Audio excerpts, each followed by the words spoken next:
In the name of Allah, who is the most gracious and merciful. Dear students, Assalamu alaikum. How are you?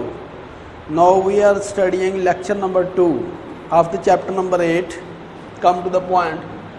आज हम पढ़ने लगे हैं body of the fungus. अच्छा, ये भी आप याद रखना कि फंगस की जमा फंजाई होती है. फंगस की जमा fungi. Fungus is the singular and fungi is the plural. और branch of biology which deal with the study of fungi known as mycology. जो फंजाई है, जैसे प्लांट है, प्लांट का जिस्म मुश्तमिल होता है रूट्स पर, शूट पर, ब्रांचेस पर, स्टेम पे वगैरह वगैरह. लेकिन फंजाई में ऐसा कुछ नहीं होता. फंजाई का बॉडी किस चीज़ पे मुश्तमिल होती है? Body of the fungi which consist of mycelium.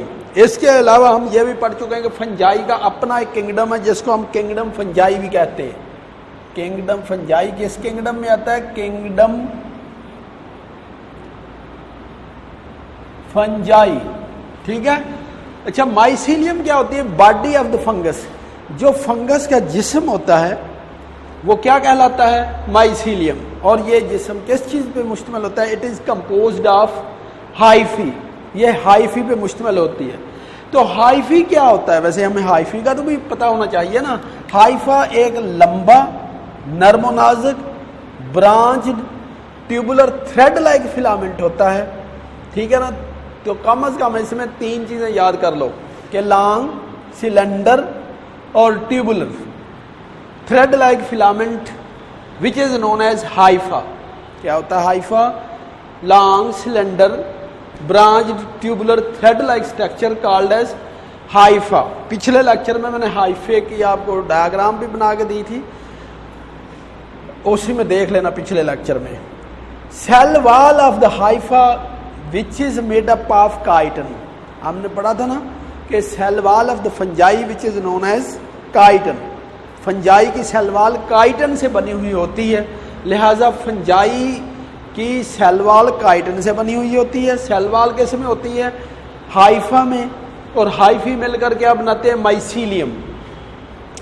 Chiton की ये खूबी है कि chitin is resistant to decay, कि ये बड़ी मुश्किल से गलता है.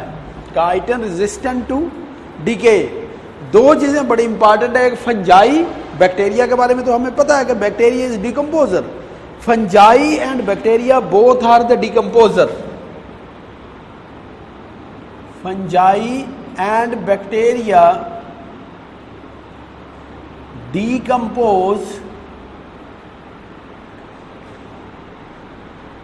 Dead organism. डेड ऑर्गेनिज्म को या ऑर्गेनिक मैटर को ये डिके करके उससे अपनी खुराक हासिल करते हैं. बल्कि फंजाई उस चीज को भी डिके कर देती है जिसको बैक्टीरिया नहीं कर सकता. ठीक है. बहरहाल ये दोनों को आपने याद रखना कि bacteria and fungi are the decomposer. इसके बाद हम पढ़ने लगे हैं टाइप ऑफ द हाइफी. एक चीज हमने प्रीवियस लेक्चर में पढ़ी थी कि जो यीस्ट है, यीस्ट यूनिसेलर है और इसलिए उसमें हाइफी नहीं होते. तो yeast which lack of the hyphae in the yeast. ठीक है. यीस्ट कहाँ यूज हुई थी? बेकरी में, बेवरीज में, यानी शराब वगैरह में. इसके बाद है टाइप ऑफ हाइफी. हाइफी 2 तरह के होते हैं. एक वो हाइफी जिनमें क्रॉस वाल नहीं होती. ये भी पिछले लेक्चर में आप पढ़ चुके हैं, लेकिन दोबारा मैं थोड़ा सा बता देता हूँ. सेप्टेट हाइफी का मतलब है इनमें सेप्टा बनता है. इनको हम सेप्टेट हाइफी इसलिए कहते हैं कि ये दरमियान के क्या बन गया? सेप्टम. और उसके अलावा एक एक पार्ट में एक एक सेल भी हो न्यूक्लियस हो सकता है. एक के अलावा 2 न्यूक्लियस भी हो सकते हैं. अगर एक न्यूक्लियस है तो मोनोक्रियाटिक, क्रियाड न्यूक्लियस को कहते हैं. अगर 2 तो डाइक्रियाटिक. और कई ऐसे होते हैं जिसमें 2 से ज्यादा न्यूक्लियस भी हो सकते हैं, उनको मल्टीक्रियाटिक कहते हैं. और ये नॉन सेप्टेट को सिनोसिटिक हाइफी भी कहते हैं. नॉन सेप्टेट का मतलब होता है कि ये हाइफा विदाउट क्रॉस वॉल. इसमें हम लिखेंगे लैक ऑफ क्रॉस वॉल, यानी there is no septa formation. Septa नहीं बनते. और इसके अंदर कई न्यूक्लियस हो सकते हैं. इनको हम कह सकते हैं multi nucleate hypha. Multi nucleate hypha which is non septate hypha which is also known as coenocytic hypha, coenocytic hypha या हाइफी। हाइफी का रोल क्या होता है? Role of hypha in the growth.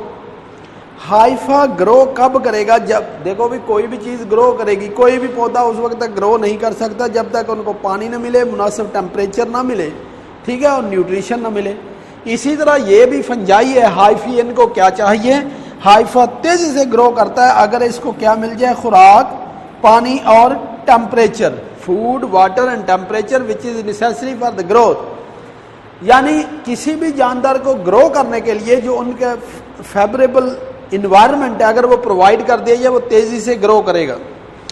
Part of the hyphae growing through substrate are metabolically active. Hyphae जिस चीज पर grow करते हैं उसको कहते हैं सबस्टेट। सबस्टेट पर जब वो ग्रो करेंगे मेटाबॉलिकली एक्टिव होंगे। तो बच्चों घर में तजर्बा कर लेना, आपके घर में अचार होगा ना, थोड़ा सा बाहर निकाल लेना ताकि आपकी अम्मी आपको डांटे ना, बाहर निकाल के उसमें थोड़ा सा पानी डाल देना। आप देखोगे कि वो अचार सबस्टेट के तौर पर एक्ट करेगा, उसमें फंजाई ग्रो करेगी, उसके हाइफी पेनिट्रेट कर जाएंगे पीकल के अंदर। इसी तरह अगर आसान काम करना, डब्बा रोटी लेके उसको पानी लगा के रख देना, 2-3 दिन बाद आप देखोगे उसके ऊपर फफूंदी आ जाएगी और उनके जो हाइफी है पेनिट्रेट कर जाएंगे कि इसके अंदर, हाइफी के अंदर वो मेटाबॉलिकली एक्टिव हो जाएंगे, यानी उनका एंजाइमेटिक रिएक्शन तेज हो जाएगा और हाइफी सवैयों की तरह ऐसे फैल जाते हैं, स्प्रेड हो जाते हैं रोटी के ऊपर, डबल रोटी के ऊपर, अचार के ऊपर। तजर्बा कर लेना, घर में अपने वालिदैन से मार खानी हो तो जो अचार पड़ा उसके अंदर पानी डाल देना। पानी डालोगे 2-4 दिन देखोगे, 2-3-4 दिन के बाद उसके ऊपर फंगस आ जाएगी, उसका कलर ब्लैक हो जाएगा। अगर उसको माइक्रोस्कोप में देखें तो वो हाइफी नजर आएंगे। तो हाइफी का वो क्या होगा? एक्सटेंसिव सिस्टम, ठीक है। वो क्या करेगा? इंक्रीज द सरफेस एरिया, ज्यादा से ज्यादा फूड को गेन करेगा, फूड को हासिल करने के बाद वो ग्रो करता जाएगा। Role of the hyphae in reproduction, क्या रिप्रोडक्शन में भी हाइफी का रोल है? हम इससे प्रीवियस चैप्टर में पढ़ चुके हैं कि fungi reproduce with the help of asexual method and sexual method. Asexual reproduction में हमने पढ़ा था with the help of budding, with the help of fragmentation, conidia formation and spore formation. और हाइफी में पैक टूगेदर, बहुत से hyphae इकट्ठे हो जाते हैं। हाइफी में पैक टूगेदर यानी बहुत से हाइफी हो जाते हैं इकट्ठे होकर वो एक कम्प्लेक्स रिप्रोडक्टिव स्ट्रक्चर बना देते हैं। जैसे आपने मशरूम देखी होगी, mushroom, puffball, morals, mushroom, puffball, morals. ये मशरूम होटल में चलती है, जरा देख के खाना, कुछ ऐसी भी होती है जो नुकसानदेह होती है, उसकी एक ही कैप खाने से डेथ में अक्कर। ये एक शॉर्ट क्वेश्चन है, ये याद करके हमने आज का काम खत्म। द वर्ल्ड लार्जेस्ट ऑर्गेनिज्म, यानी जो सबसे बड़ी ऑर्गेनिज्म, देखो दुनिया में सबसे बड़ी ऑर्गेनिज्म है जिसका ताल्लुक कैसे है? फंजाई से। इसका नाम क्या है? आर्मिलेरिया।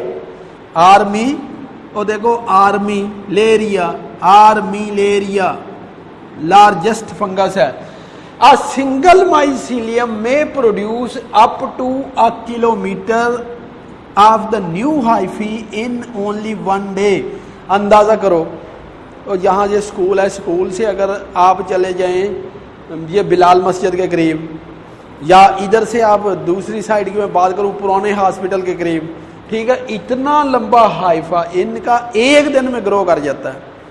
1 किलोमीटर हाइफी ग्रो, ठीक है ना, if getting the proper food, temperature and water, कि अगर इसकी रिक्वायरमेंट इसको मिल जाए तो ये इतने ग्रो कर, ये नहीं कि एक हाइफा ऐसे जाएगा कि हाइफी ग्रो करेंगे। अगर उन हाइफी को हम अलग-अलग करके एक लाइन में बिछा दें तो वो कितना लंबा हो जाएगा?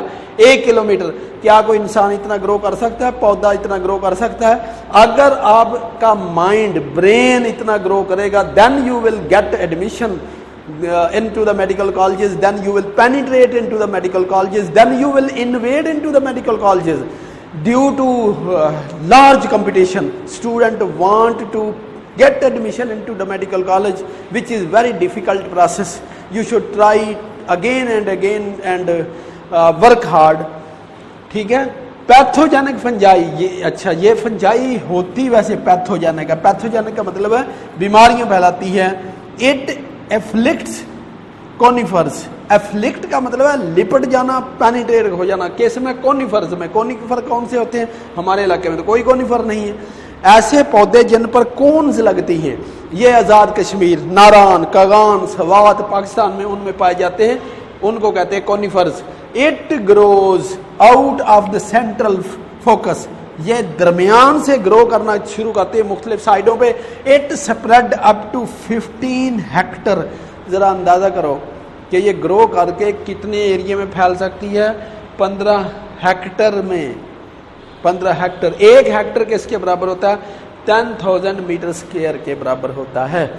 तो प्यारे बच्चों, ये थी वो फंजाई, ये वो यादें थी जो आपसे शेयर करनी थी। अब याद शेयर करने का तो जब फायदा जब आप भी कोई काम करो, तो घर में बैठ के याद करो, बुक खोलो, टेक्स्ट बुक पढ़ो और फंजाई से प्यार करो, क्योंकि ये मोरल्स ट्रोफल्स खाने के काबिल है।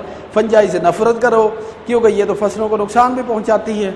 फंजाई के फ़ायदे भी हैं और नुकसानात भी हैं, लेकिन मैं तो हमेशा आपसे प्यार करता हूँ, इसलिए कि अल्लाह करे लोधना डेवलप हो जाए और तमाम के तमाम बच्चे डॉक्टर बन जाए, पेशेंट कोई ना रहे। ठीक है, विद बेस्ट ऑफ लक, अल्लाह हाफिज़, see you again in the next lecture.